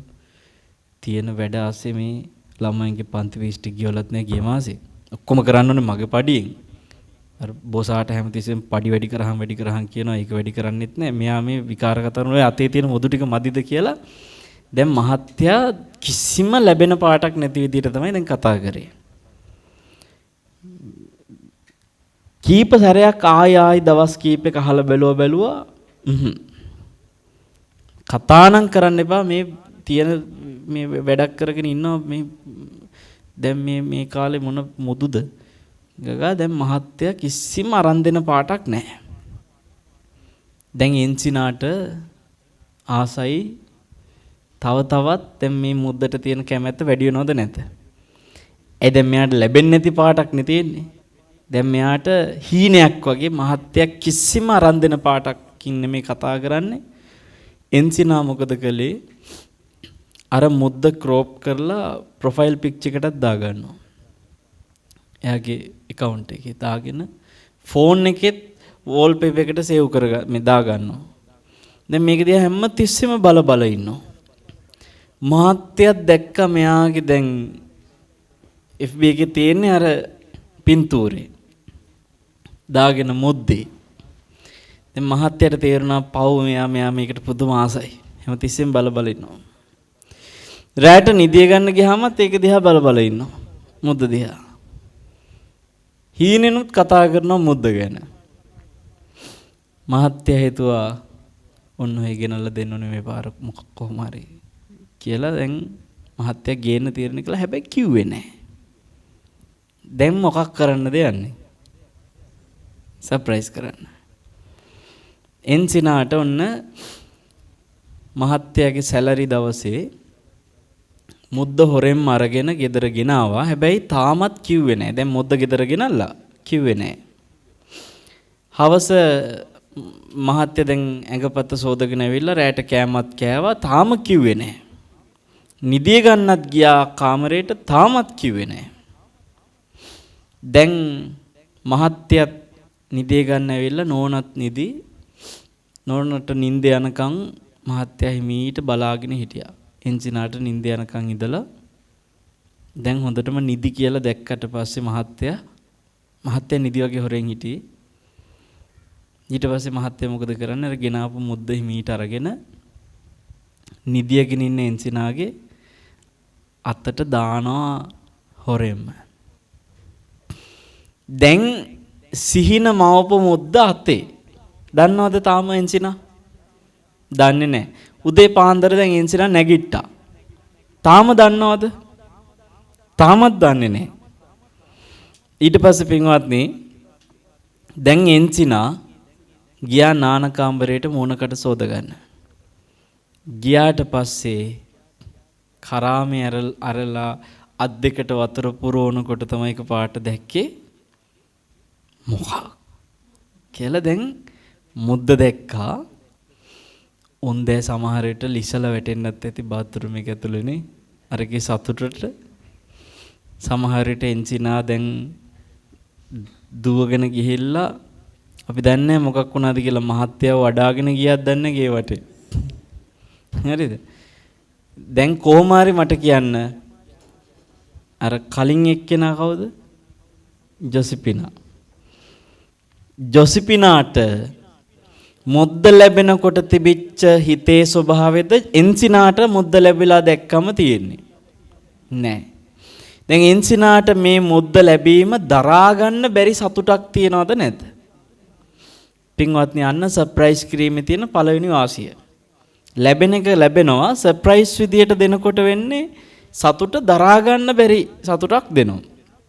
එතකොට දැන් ඔන්න ලැබෙන වෙලාවේ දරා ගන්න බැරි සතුටකින් ඉන්සිනා දැන් මේකේ මුද්ද දිහා හැමතිස්සෙම දවසම බල බල ඒ සතුට විඳිනවා. අනේ මම හීනෙන්වත් හිතුවේ නෑ මට මේක ලැබෙයි කියලා. හරි. එතකොට සුජාතා මට මං අර එන්නේ නැති වෙනව බව කියලා පහට ආවනම් ඉතින් සර්ප්‍රයිස් තමයි. එයි මට දැන් අරහාමුදුරුවන් වඩම්මන්න හදනකොට මගේ සිහිනේ බොඳ වී ගියා කිය ඇඬුවේ. එතකොට දැන් කොමාරි පින්වත්නි සමහරව අපිවත් අල්ලලා සර්ප්‍රයිස් කරනවා. එක මහත්තයෙක් කැනඩාවේ අපේ වැඩසටහන් වගේක් සංවිධානය කරපු මහත්තයෙක් මෙයා මේ ලංකාවට ආපු වෙලාවේ මට කියනවා හාමුදුරනේ අපේ තාත්තා පුදුම ආදරේ ඔබ වහන්සේට තාත්තා දැන් රෝදපුටු ඉන්නේ තාත්තට දානයක් ලෑස්ති කරන්න එක්ක මම මේ ලංකාවට ආවේ තාත්තගේ අතින් දානේ පූජා කරන්න මං හිතුවේ තාත්තා ආසම කරන හාමුදුර ඔබ වහන්සේ නිසා ඔබ වහන්සේට තාත්තගේ අතින් දානේ පූජා කරන්න අවස්ථාව හදලා දෙන්න. හැබැයි මේක කරන්නේ තාත්තට නොකිය සර්ප්‍රයිස් වෙන්න. ඔබ වහන්සේට පුළුවන්ද කියලා ඇහුවා මේ වෙලාව මේකට වඩින්න. ඉතින් අර තාත්තා කිසි දෙයක් දන්නේ නැහැ මං ගෙදරට එනකම්ම ඔක්කොම හොරෙන් ලෑස්ති කරලා මේගොල්ලෝ ගෙදරට මාව වඩම්මලා අර තාත්තා අතින් දානේ පූජා කෙරෙව්වා. මේ සර්ප්‍රයිස් කරන්න අපිවත් පාවිච්චි කරලා තියෙනවා එහෙම. එතකොට අපි දැන් මේ කියන සිදුවීම ඇතුළේ පින්වත්නි ජොසිපිනාට ලැබිච්ච සතුට සම්බන්ධව තව පැතිකඩක් දකිනවා. දැන් ඔය එකක් තමයි ලැබෙන මොහොතේ දරා ගන්න බැරි සතුට. එක පැතිකඩක්. අනිත් එක තමයි අපි කියමු අවුරුද්දක් විතර ගියාට පස්සේ ඔබ හිතන්න දැන් මේ දරා ගන්න බැරි සතුට තියෙන්නේ ජොසිපිනාට නෙමෙයි කාටද? එන්සිනාට. අවුරුද්දක් විතර ගියාට පස්සේ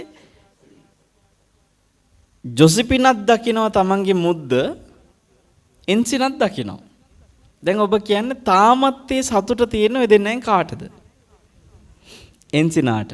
ඒ කියන්නේ එන්සිනාට මාසයක් ගියාද අවුරුද්දක් ගියාද අවුරුදු 10ක් ගියත් මුද්ද දකින්නකොට ටක් ගාලා මතක් වෙනවා මේක මට ලැබුණේ මේ විදියට.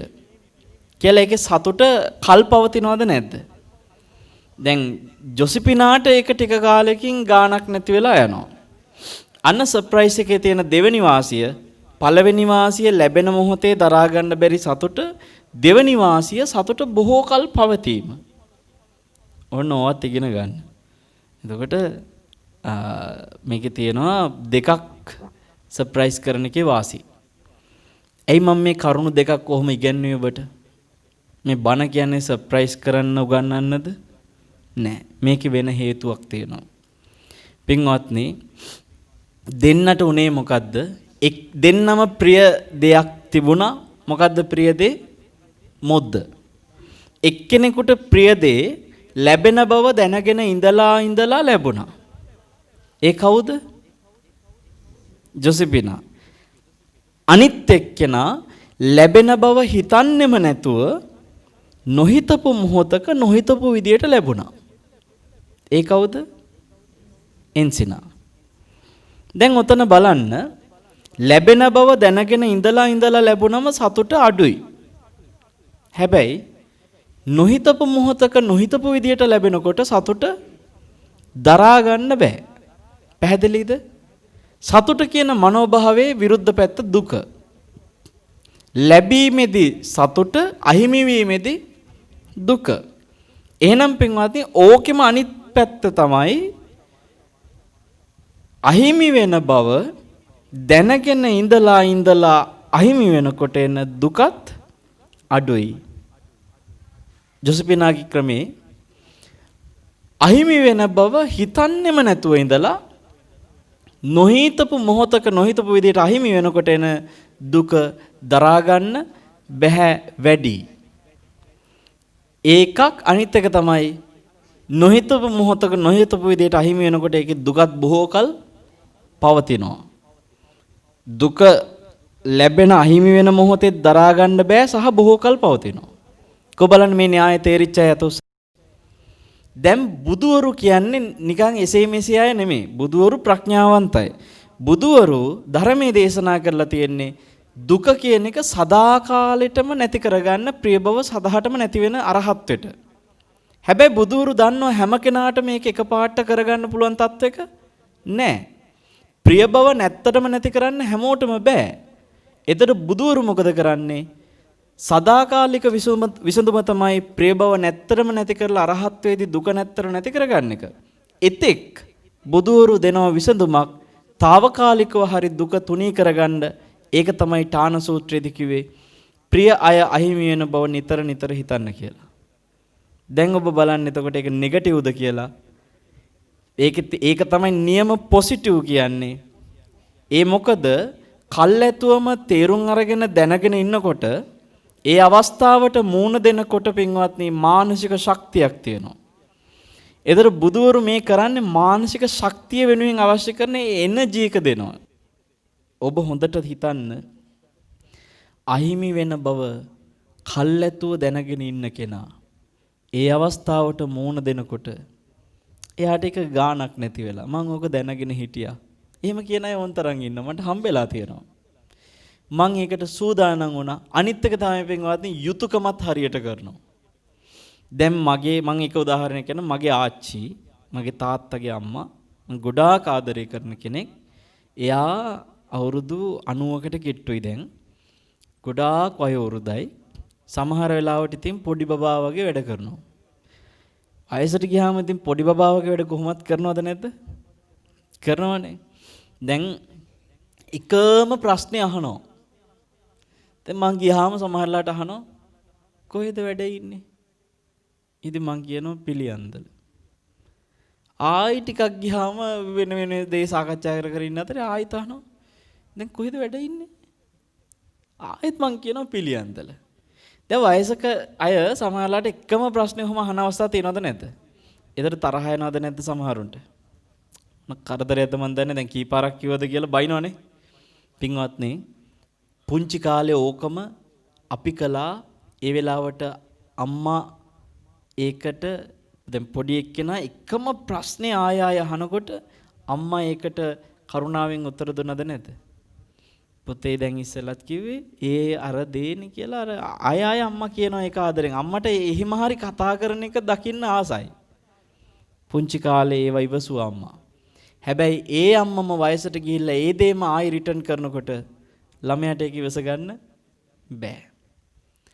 පුංචි කාලේ ළමයා අසුචි දාන වැඩේම අම්මා ආපහු රිටර්න් කරනවා වයසට ගියාම. අර පොඩි කාලේ ළමයි දුන්න දුක් ටික අම්මා ඉවසපු ටික අම්මම ආපහු රිටර්න් ළමයින්ට දෙන එකක් ඔය වෙන්නේ. ඒතර පොඩි කාලේ ඒකට අම්මා මුණ දුන්න විදිය එකක් ළමයා කෙරෙහි. නමුත් ඒ ළමයා අම්මා ඒක කරනකොට ඒකට තරහ ගන්නවා. දැන් ඔබ හිතන්නේ දැන් අපේ ආච්චි එහෙම සමහරලාවට එකම දේ අහලා වගේ දේ කරනකොට ආච්චිව බලා ගන්න මගේ එක්තරා ඥාතියෙක් සමීප ඥාති කෙනෙක් ඒකට තරහ ගන්නවා. දැන් මම කල්පනා කරා මම හැමතිස්සෙම අහිමි වෙන එක ගැන හිතනවා. ඒතර දැන් මම ආච්චිව දකින්නකොටත් මම හැමතිස්සෙම ආච්චිව බලන වෙලාවට හිතනවා දවසක එක්ක ආච්චිව දාලා මම යනවා නැත්තම් මාව දාලා ආච්චි යනවා. ඒක මේ කොයි මොහොතේද කියන්න බෑ.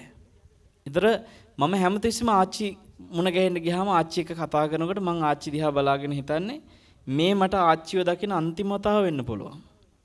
දැන් ඔන්න එතකොට මම අර ඨාන සූත්‍රයට අනුව එනර්ජි එකට නේද මේ සූදානම් වෙන්නේ.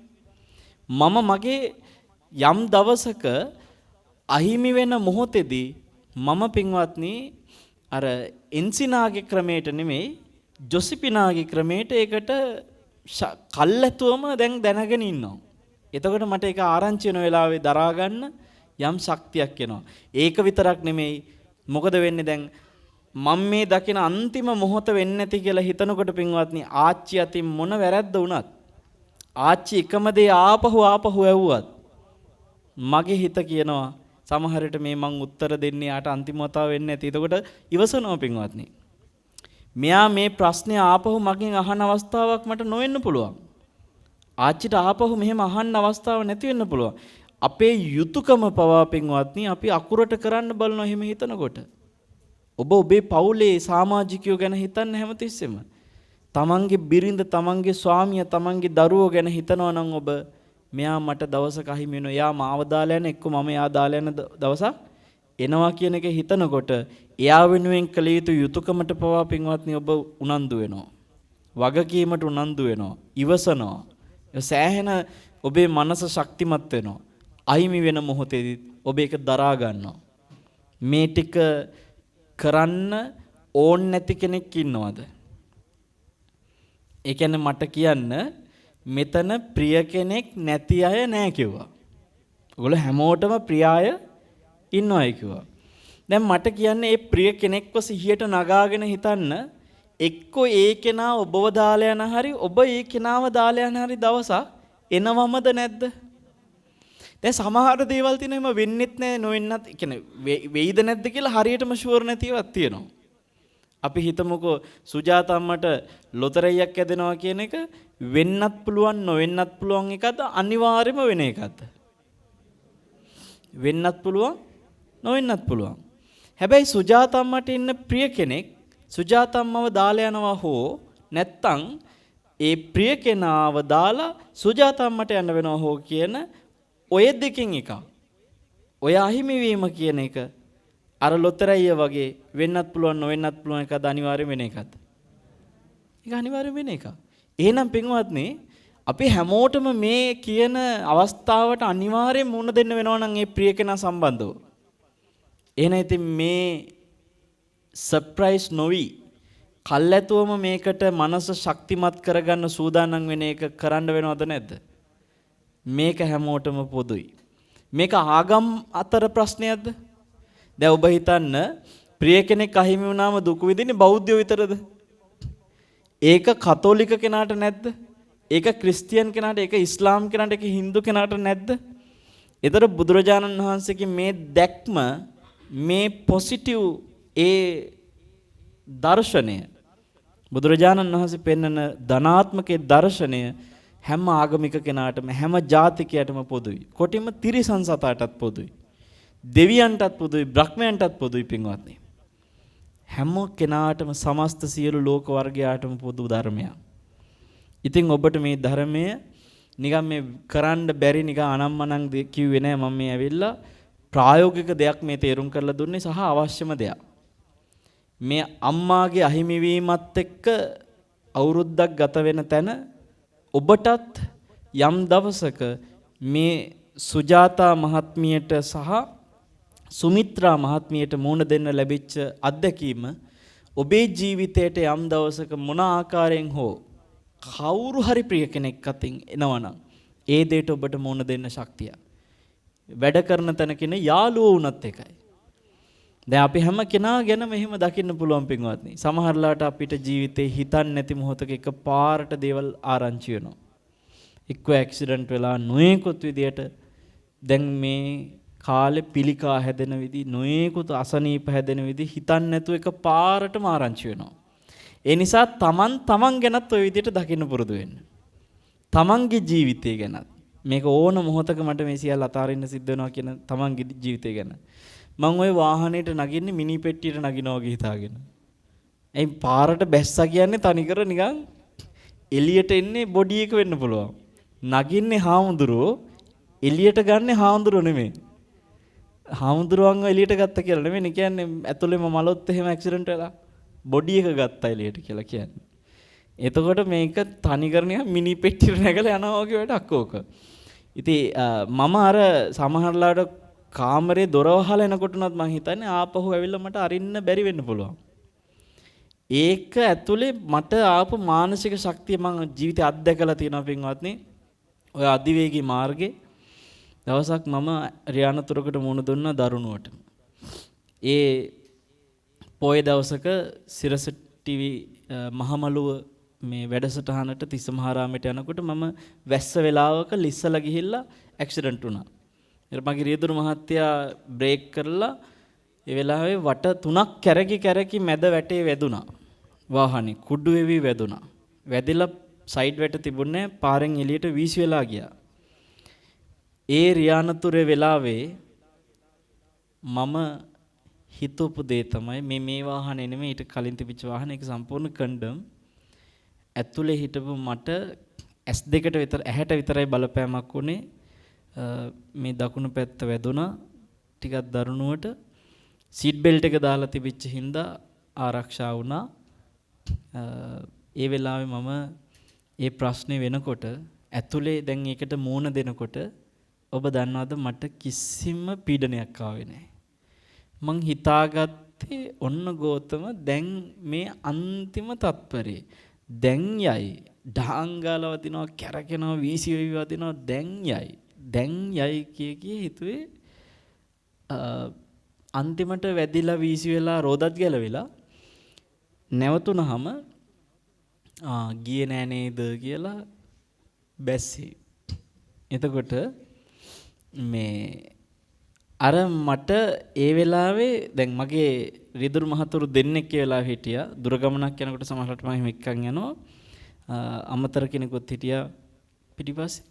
එතන එක රිදුරු මහත්තයෙකුට කතා කරගන්නත් බැරි වුණා ටික කාලයක් යනකම් අරකට ෂොක් වෙලා. එයාට ඒක දරා ගන්න බැරි වුණා. ඒ වෙලාවේ වෙච්ච දේ. පින්වත්නි මං ඒ වෙලාවේ ඒ ජීවත් වෙන තත්පරය අන්තිම මොහොත වෙන්න පුළුවන් කියලා හිතනකොට මට ඒ තත්පරේ හරි වටිනවද නැද්ද? තත්පරේ වටිනවා. මොකද රියදුරේකට පාලනය කරන්න බෑ ලිස්සලා ගිහිල්ලා විසි වෙලා වදිනකොට මේ වෙලාවේ අනිවාර්යයෙන්ම එක්කෝ පෙරලෙන්න පුළුවන්. එහෙම නැත්නම් තව වාහනයක් ඇවිල්ලා වදින්න පුළුවන්. තවත් වාහනයක් ඇවිල්ලා වදිනවා නම් මේක කාටවත් පාලනය කරන්න පුළුවන් තත්ත්වයක නෑ මොනවා වෙයිද කියන්න බෑ. පින්වත්නි ඔබ නිකන් හිතන්න ඔය වෙලාවේ මාව ගෙනිච්චනම් ගොඩාක් අමාරු වෙලා ICU එකට. දැන් ගිහිල්ලා මාව ඔන්න ડોක්ටර්ස්ලා මට කියනවා ඔබ වහන්සේට ධර්මයේ දන්න හින්දා කියන්නේ හම්දුරනේ ලොකු අවදානම් තත්ත්වයක ඔබ වහන්සේ ඉන්නේ. ධර්මයේ දන්න හින්දා පොඩ්ඩක් කල්පනාවෙන් සිහියෙන් ඉන්න ඕන හින්දා කියන්නේ ඇත්තම කතාව හම්දුරනේ විනාඩි 10ක්වත් තාව ඔබ වහන්සේගේ ජීවිතේ විශ්වාස නැහැ. හොඳට සිහියෙන් ඉන්න හාඳුරන්නේ කියලා ડોක්ටර් ධර්මයේ දන්න කෙනෙක් ඒ හින්දා අර මට ඇත්තම කියනවා මම ධර්මයේ දන්නවා කියලා විශ්වාස නිසා. තා විනාඩි 10ක්වත් විශ්වාස නැහැ හාඳුරන්නේ කියලා කිව්වා කියමුකෝ. දැන් එතකොට ඔබ හිතන්න අපි ජීවිතේ ඕන තරම් කාලේ කන්නේ සමහරලාවට. දවසේ කොච්චර විනාඩි ගණන් පැය ගණන් තත්පර ගණන් අපි කාලේ කනවද? එක එක්කෙනා එක කියෝ කාලේ කනවා. ඔහේ අනම්මනම් දිහා බලාගෙන කාලේ කනවා. දැන් එහෙම කාලේ කන්න මට වෙලාවක් තියෙනවද? දැන් කියනවා තව විනාඩි 10ක්වත් විශ්වාස නැහැ කියලා. ඔබ හිතන්න නිකන් 12 කට්ට ළඟ තියෙන තත්පර කටුව 12 ඉලක්කම ළඟ තියෙන තත්පර කටුව ටික පහළ තියෙන 6 ඉලක්කම ළඟට එනකොට තත්පර කීයද? දැන් ඔතන තත්පර 30ක් යද්දී මට ඔය තත්පර 30ත් මහා වැදගත්ද නැද්ද? ඇයි විනාඩි 10ක්වත් තව ජීවිතේ විශ්වාස නැහැ කියනකොට අර තත්පර 30 ගෙවිලා යනකොට ඉතුරු 30ත් ගෙවිලා විනාඩියක් යනකොට ওই විනාඩිය මට කොච්චර වටිනවද? දැන් ඔබ හිතන්නේ එතකොට වෙලා තියෙන්නේ මොකද්ද? ජීවිතේ අහිමි වෙන බව දැන් දැනෙනකොට තියෙන කාලයේ පවා වටිනාකම වැඩි වෙනවද නැද්ද? තත්පරයක වටිනාකම වැඩි වෙනවා. විනාඩියක වටිනාකම වැඩි වෙනවා. පැයක වටිනාකම වැඩි වෙනවා. එතකොට පින්වත්නි බුදුරජාණන් වහන්සේ මේ කියපු දේ කරන්න කියනකොට අපිට මේ ලෝකේ ඇසුරු කරන අයගේ තියෙන වටිනාකම අපිට ගෙවෙන කාලයේ වටිනාකම හැම දෙයක්ම වටිනාකම වැඩි කරගෙන මේ වැඩපිළිවෙල තුළ. ඉතින් එතකොට ඔබ අනවශ්‍ය දේවල් කරන්නේ අනවශ්‍ය දෙයට කාලය ගන්නෑ. අපි හැමතිස්සෙම අවශ්‍යම දෙයකට එතකොට කාලය ගන්නෙ. අවශ්‍යම දෙයක් හිතන්නේ. අවශ්‍යම දෙයක් කියන්නේ. ඒකින්ද පින්වත්නි මේක පුංචි වැඩපිළිවෙලක් නෙමෙයි. මානසික ශක්තිය වැඩි වෙනවා වගේම ඔබේ ජීවිතේම අර්ථවත් වෙනවා. ඔබ හැම දිනාටම සිහිපත් කරනවා ලෝකේ බාහිර නෙගටිව් කියන බුදුරජාණන් වහන්සේගේ ධර්මය ඇතුලේ තියෙන පොසිටිව් බව ඔබට මේ දේශනාව ඇතුලෙන් දැනෙන්නේ නැති තේරෙන්නේ නැති හැම දිනාටම මානසික ශක්ති වර්ධනය පිණිස මේ දේශනේ හේතු ආසනා විත්වා කියලා ආශිර්වාද කරනවා. සාමාන්‍යයෙන් නාටාමි කෙනෙක් බර උස්සන්නේ කැමැත්තෙන්ද අකමැත්තෙන්ද? වෙන කරන්න දෙයක් නැතිකමට අකමැත්තෙන්. එතකොට ජිම් එකට ගියපු මිනිස්සයා බර උස්සන්නේ. බලන්න දෙන්නෙක් බර උස්සනවා එක්කෙනෙක් අකමැත්තෙන් තව එක්කෙනෙක් කැමැත්තෙන්. හේතුව පින්වත්නි ජිම් එකට ගියපු මිනිස්සයාට බර කියන එක එයාගේ ශක්තියේ මේ වර්ධනය වෙච්ච තරම උරගා බලන දෙයක් වෙලා බර කියන එක. එයා බර උස්සලා බලන්නේ දැන් මට කොච්චර උස්සන්න පුළුවන්ද කියන එකක් එතන. නේද? එතකොට මානසික ශක්ති වර්ධකයක් වුණොත් ඔබ බුදුරජාණන් වහන්සේගේ ධර්මයේ තුල ඔබට ජීවිතේ එන බර ඔබ කොච්චර දුරට දැම්මට මේක දරන්න පුළුවන්ද කියලා ඒක උරගා බලන දෙයක් කරගනි. බරක් වෙන එකක් නෑ. ඔබ කැමැත්තෙන් ඒ බර ඔසවයි. ඒ නිසා හැම දිනාටම මානසික පීඩන ආදී ප්‍රියායගේ අහිමි වීම වලදී නාටාමි කෙනෙක් නොවේ. ජිම් එකක බර ඔසවන හා සමාන කැමැත්තෙන් මේ බරට මුහුණ දෙන්න පුළුවන් ශක්තියක් ඇති පිරිසක් බවට ඔබට පත් වෙන්නට මේ උතුම් අනුශාසනයේ හේතු ආසනාව වෙත්වා කියලා ආශිර්වාද කරනවා. ගිය අවුරුද්දේ ජනවාරි 14 වෙනිදා මිය ගිය ආදරණීය අම්මා ටී.කේ. සෝමවති පින්වත් අම්මට ඒ වගේම වසර 25කට පෙර මිය ගිය දයාබර පියාණන් වන ජී.කේ. මොකද මේ රතේනිස්ද රතේනිස් තාත්තට වගේම සංසාරගත සිහිපත් වෙන නොවන සියලුම මියගේ ඥාතීන්ට පුණ්‍යානුමෝදනා කරන්න බලාපොරොත්තුෙන් ආදරණීය දියණියන් වන සුජාතා සුමිත්‍රා සහ බෑණනුවන් වන ප්‍රියන්ත මනුජිතා සහ රණුජිත යන මුණුබුරු මිනිබිරියන් විසින් අද දවසේ මේ ධර්ම දේශනාවට දායකත්වයට බොහෝම ශ්‍රද්ධාවෙන් එකතු වෙනවා. ඉතින් හැම දිනාගෙම සිහිපත් කළපු පරිදි ආදරණීය අම්මට පින් අනුමෝදන් කරන එකයි ප්‍රධානම අරමුණ. ටී.කේ. සෝමවති පින්වත් අම්මා මේ පින් සතුටින් අනුමෝදන් වෙලා මේ ජීවිතය තුළම ඇයට මේ උපන්නා වූ ජීවිතයක සුගතිගාමීව ඒ ජීවිතය ලබාගෙන ඇයට සසරින් මිදෙන්න භාග්‍ය ලැබේවා. අපි මේ වෙලාවේ පරලොව කියලා ඇයට පින් අනුමෝදන් කරනවා. නමුත් ඇයට ඇයගේ ජීවිතේ මේ ජීවිතේ වෙනවා. ඇය උපන්න තැනක ඇයට මේ පින් අනුමෝදන් වෙන්නේ මාගේ මේ ජීවිතයේ සැපය කියන අරමුණින්. ඒ නිසා අපි එහෙම ඇයට පින් අනුමෝදන් කළේ සෝමවති අම්මා උපන්නා වූ ලෝකයක සුවපත්ව සැනසීමෙන් කායික සුවයෙන් මානසික සුවයෙන් සැනසෙත්වා සුවපත් වෙත්වා කියලා යලි යලිත් මේ පින් අනුමෝදන් කරමින් තාත්තා ප්‍රධාන කිව්ව නොකිව්ව සීපත් වෙච්ච නොවෙච්ච හැම දිනාගෙම සසරගත සියලු මියගේ ඥාතියෝ මේ උතුම් පින් බලෙන් පරලොව සැනසෙත්වා සුවපත් වෙත්වා කියලා සාදු කියන්නේ. ඒ වගේම පින්වත්නි ධර්ම දේශනාව සංවිධානය කරද්දී මේ මොහොත දක්වාත් ඒ වගේම හෙට දවසේ මම හිතන්නේ සාංගික දානේ පූජා කරමින් ඒ වෙනුවෙනුත් සූදානම් වෙමින් සිටිනවා. ඒ කටයුතුත් සාර්ථකව සිද්ධ කරගන්න අපි ආශිර්වාද කරනවා. මේ මුළු පින්කම තුලම රැස් කරන්නා වූ සියලු පින සතුටින් දෙවියෝ අනුමෝදන් වෙත්වා. දෙවියෝ මේ පින් බලෙන් දෙව්ලොව සැනසෙත්වා සුවපත් වෙත්වා කියලා සාදු කියන්නේ. රැස් කළ සියලුම පින් සතුටු සිතින් සියල්ලෝම අනුමෝදන් වෙත්වා.